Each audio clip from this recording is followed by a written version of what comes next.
কুচকুচে কালো পিঠ আর বিশাল পাখনা নিয়ে নীল জলে আছড়ে পড়া সাগরের এই বাসিন্দা একটি হাম্পব্যাক তিমি। মানুষের নির্মম শিকারের কারণে একসময় বিলুপ্ত প্রায় হাম্পব্যাক তিমি আবারও ফিরে এসেছে ব্রাজিলের উপকূলে। কেবল সমুদ্রের সৌন্দর্যই নয়, বরং তাদের মল ও মৃত্যুর পর মৃতদেহের মাধ্যমে পুরো মহাসমুদ্রে নাইট্রোজেন ও ফসফরাসের মতো প্রয়োজনীয় পুষ্টি উপাদান ছড়িয়ে দেয় এই তিমিরা। সামুদ্রিক বাস্তুতন্ত্র ও পৃথিবীর পরিবেশের ভারসাম্য রক্ষায় হাম্পব্যাক তিমি মূলত সমুদ্রের মালি হিসেবে কাজ করে থাকে। এই মালিদের আটলান্টিকের বুকে ফিরে আসার গল্পটি চলুন দেখে আসি। কুয়াশাচ্ছন্ন আটলান্টিকের বুকে দিগন্ত বিস্তৃত জলরাশিতে ধীর স্থির গতিতে ছুটে চলছে এক মালবাহী জাহাজ। আকাশে একা ডানা ঝাপটে চলেছে এক রহস্যময় সামুদ্রিক পাখি। ব্রাজিলের ইলহাবেলা উপকূলের এই নিস্তব্ধতা যেন এক আদিম রহস্য বুকে চেপে রেখেছিল। কিন্তু এই নিথরতা এক নিমিষেই চূর্ণ বিচূর্ণ হয়ে গেল যখন সমুদ্রের বুক চিরে এক দানবীয় শরীর তীব্র বেগে আকাশে লাফিয়ে উঠল। কুচকুচে কালো পিঠ আর বিশাল পাখনা নিয়ে নীল জলে আছড়ে পড়া সাগরের এই বাসিন্দা একটি হাম্পব্যাক তিমি। এই মহাসাগরে সম্প্রতি ঘটে গেছে এদের এক অলৌকিক প্রত্যাবর্তন। 60-এর দশকে বাণিজ্যিক শিকারীদের নির্মমতার শিকার হয়ে সাও পাওলোর উপকূলে তিমির সংখ্যা নেমে এসেছিল মাত্র 500-র নিচে। বিলুপ্তির শেষ প্রান্তে দাঁড়িয়ে থাকা সে অন্ধকার অতীত পেরিয়ে বর্তমানে এখানে তিমির সংখ্যা দাঁড়িয়েছে প্রায় 25,000-এ।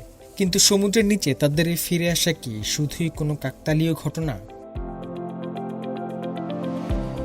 1988 সালে ব্রাজিলের সরকার চালু করে হাম্পব্যাক হুইল প্রজেক্ট। এই প্রকল্পের আওতায় সামুদ্রিক অভয়ারণ্য প্রতিষ্ঠা, শিকার নিষিদ্ধকরণ এবং পরিবেশ বান্ধব পর্যটনকে উৎসাহিত করা হয়। প্রতি বছর মে থেকে আগস্ট পর্যন্ত বিপুল সংখ্যক হাম্পব্যাক তিমি প্রজনন ও তাদের শাবকদের লালন পালনের জন্য অ্যান্টার্কটিকার শীতল খাদ্যক্ষেত্র থেকে ব্রাজিলের উষ্ণ উপকূলীয় জলে পাড়ি জমায়। সাও পাওলো রাজ্যের পূর্ব উপকূলে অবস্থিত ইলহাবেলা শহরটি ঠিক এই পরিযায়ী পথের উপরেই অবস্থিত। ব্রাজিলিয়ান হাম্পব্যাক হুইল ইনস্টিটিউটের গবেষকরা উপকূল থেকে দূরে জরিপ নৌকা নিয়ে নিরলসভাবে তিমিদের পর্যবেক্ষণ করছেন। প্রতিটি তিমির লেজের স্বতন্ত্র অংশের ছবি তুলে তাদের গতিবিধি অনুসরণ করা হয়। 2014 সালে হাম্পব্যাক তিমিকে ব্রাজিলের বিপন্ন প্রজাতির তালিকা থেকে বাদ দেওয়া হয়। আমরা এখন 9,000-এরও বেশি শনাক্তকৃত তিমির একটি ডেটাবেজ তৈরি করেছি।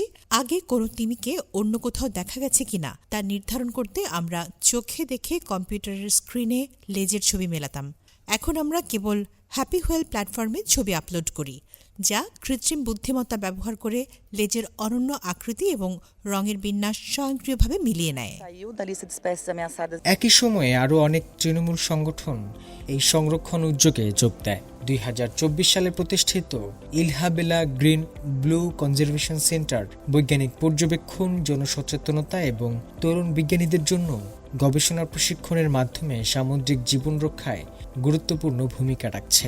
হাম্পব্যাক তিমি শুধু সমুদ্রের সৌন্দর্যই বাড়ায় না, বরং সামুদ্রিক বাস্তুতন্ত্র সচল রাখতে এদের ভূমিকা অতুলনীয়।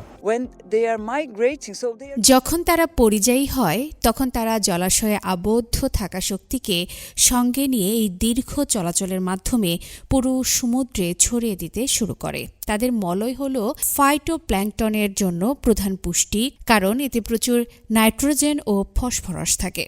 আবার যখন একটি তিমি মারা যায় তখন শক্তি ও কলায় পরিপূর্ণ এই বিশাল দেহটি সমুদ্রের তলদেশে ডুবে যায়, যা গভীর সমুদ্রের প্রাণীদের জন্য পুষ্টির ভাণ্ডার গড়ে তোলে। এই চলাচলের সময় তিমিরা আসলে সমুদ্রের মালি, কারণ তারা পুরো সমুদ্র জুড়ে পুষ্টি ছড়িয়ে দেয়। তিমিদের মল থেকে পুষ্টি নিয়ে বেঁচে থাকে ফাইটোপ্ল্যাঙ্কটন, যা সমুদ্রের কার্বন শোষণের একটি প্রধান আধার এবং পৃথিবীর অক্সিজেনের বড় উৎস। তাই এরা আসলে প্রকৃতির এক অদৃশ্য মালি, যারা নীরবে পৃথিবীর ফুসফুসকে বাঁচিয়ে রাখছে। আটলান্টিকের বুকে ভেসে চলা প্রতিটি জল তরঙ্গ আজ সাক্ষ্য দিচ্ছে প্রকৃতির এই রহস্যময় মালির দল ফিরে না এলে এই মহাসমুদ্র হয়তো একসময় প্রাণহীন মরুভূমিতে পরিণত হতো।